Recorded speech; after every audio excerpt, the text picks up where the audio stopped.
కనిపించడానికి ఏం యాడ్ చేశాను? కలర్ యాడ్ చేశాను. ఏం కలర్? ఇప్పుడు ఈ వాటర్ ని ఒక పేపర్ ద్వారా ఇందులోకి వేయాలి. ఎవరు వేస్తారు? ఆటోమేటిక్ గా దీని నుంచి దీనికి మనం ముట్టుకోకుండా వస్తుందా వాటర్? ఎవరైనా ట్రై చేయండి, ఇందులోంచి ఆటోమేటిక్ గా ఇందులోకి రావాలి వాటర్. ఎవరు ట్రై చేస్తారు? 6th క్లాస్ వాళ్ళు ట్రై చేస్తారా? ట్రై చేయండి. యూజ్ చేసి మనం టచ్ చేయకుండా ఇలా వేయకుండా వాటర్ ని ఈ గ్లాస్ లోంచి ఇందులోకి వాటర్ వెళ్ళాలి. ఎలా వెళ్తాయి?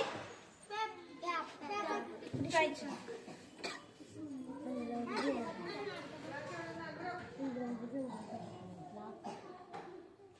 పేపర్ ఉంది కదా, దీన్ని ఇలా ఫోల్డ్ చేయండి.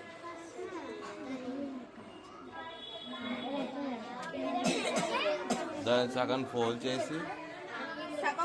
చేసి ఇందులో డిప్ చేసామనుకో ఆటోమేటిక్ గా వాటర్ అన్నది ఇందులోకి ట్రాన్స్ఫర్ అవుద్ది. స్లోగా టైం పడుతుంది. అవుతున్నాయి.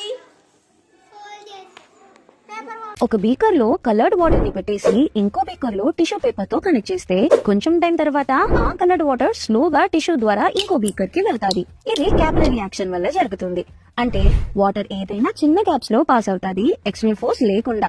వాటర్ మాలిక్యూల్స్ టిష్యూ ఫైబర్ కి అటాచ్ అవుతాది మరియు ఒకదానితో ఒకటి కలిసిపోతాయి. ఈ రెండు కలిసి వాటర్ ని టిష్యూలో పైకి మరియు ముందుకి పుల్ చేస్తాయి.